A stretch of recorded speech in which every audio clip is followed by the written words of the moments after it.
Cowboys update from the start in Frisco, just off the practice field, right behind me in front of the Ford Center. I'm Kyle Youmans here for Cowboys update, heading into Week 16 of the 2025 NFL season. Before we move on, though, we have to take a look at Week 15, and this is one that Cowboys Nation would like to forget. 34-26, the final score from AT&T Stadium, as the Minnesota Vikings, who entered at just 5-8 on the regular season, take down the Dallas Cowboys. Dak hope just a 1% odd to make the NFC playoffs. It did eliminate the Cowboys from NFC wildcard contention. The only way they get into it is by winning the division. They need Philadelphia to slip up. Brian Schottenheimer saying there were multiple reasons for the loss. Third down.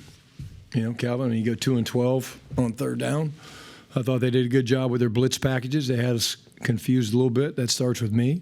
Got to do a better job with that. Give Coach Flores and his staff some credit. But it comes down to third down. Now, we were pretty good on third down, or fourth down. But, you can't go 2 for 12. Situationally, we didn't play very good tonight offensively. We weren't very good on third down, and we weren't very good in the red zone. And that's why you see us struggle in the second half. And that's kind of where it starts. As you can hear there, the disappointment was real for the Cowboys, both from a coaching staff standpoint, a player standpoint, and from the front office. Dallas took multiple leads in this game, jumped out 7-0, 14-7, and so on and so forth, but ultimately just could not hold the Minnesota Vikings. They had Javonte Williams go down early in the quarters as well. He did return and played well. Cowboys offense really sputtered throughout the game. They were bad on third down, as you heard from Coach Schottenheimer. They go 2 for 12 on third down, just 16%, and they go to the red zone multiple times and come away without points. All of these things adding up to not playing well in third down scenarios, that money down, as we like to call it. Over the last 2 weeks, they've converted on just 8 third down attempts. Here's Dak Prescott on what they need to do moving forward because, well, the mindset shouldn't change a whole lot. It's professionals. You're a professional football player. You got to come to work and give your absolute best, regardless. Unfortunately, I'm sure the playoffs are out of the picture, but it's about taking pride in who you are as a man, and not only that, in your job and everything that's gotten you to this point. I know for a lot of guys and just the business of the world, right? That's interviews for some people. You can't just give up. You can't just stop. You can't just say, "Oh, we're not going to playoffs."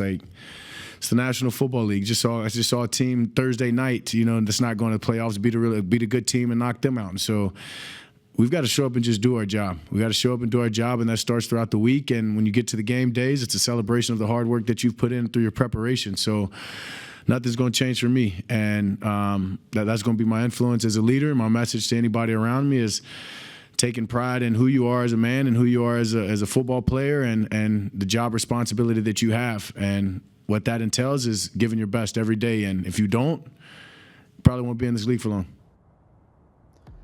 Dak himself was under pressure, not from the media, but from opposing pass rushers. It's the second straight game that the Dallas offensive line allowed more than 20 pressures, this time 21 pressures against that Minnesota front seven, and defensive coordinator Brian Flores, who brought the heat and pressured Dak Prescott 21 times in the game, sacking him twice. Dak finished with an 85 passer rating. On the defensive side for the Cowboys, the weapons of the Vikings made them pay. Justin Jefferson only finished with 22 yards, but Jalen Naylor had his first career 2-touchdown game. It was the first time this season that a Minnesota wide receiver has caught multiple touchdowns in a game. Of course, J.J. McCarthy had one of his better games of his career. We'll talk more about that in a moment. Here's what Kenny Clark had to say about the disappointing season, but the belief with the talent on the defensive side of the football, they can still build direction moving forward.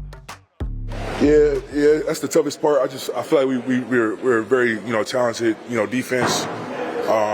We just all year, we haven't really just put everything together, all three phases of the defense ain't been playing together. So we got to figure that out. It's not like an effort or nothing like that. I think we all playing hard, we playing physical, doing the right things. We got to just consistently just do the right things on the field.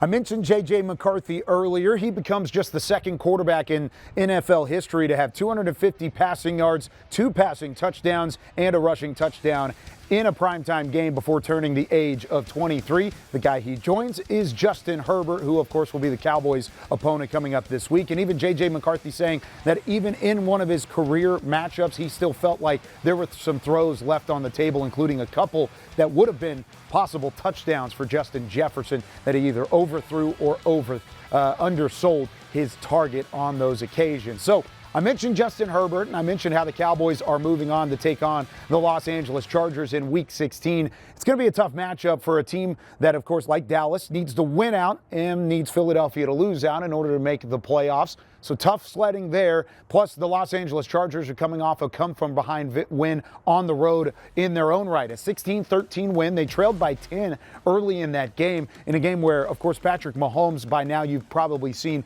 he had a torn ACL. But the Chargers come back to win and eliminate the Kansas City Chiefs from playoff contention for the first time since 2014. The Chargers are still in the fight and in the hunt for a possible 1 seed in the AFC. They currently sit at 10-4 and have won some really big games as of late, including over the NFC East leading Philadelphia Eagles on Monday Night Football in Week 14. With all that to be said, they're as physical of a team as Dallas has faced this season. They have the weapons on the outside as well, and they have a running back in Omarion Hampton as a rookie that has already made quite the impact under Coach Harbaugh there in L.A. My key for the Cowboys to get a Week 16 win, you got to get pressure on Justin Herbert. Herbert was sacked 5 times in that game against the Kansas City Chiefs. He's also won 5 games this season when sacked 4 times or more. That's tied for the second most in NFL since 2000. So if you can get pressure on Justin Herbert, it's not automatically going to result in a win, but it is something that has been said throughout the year. If you can get pressure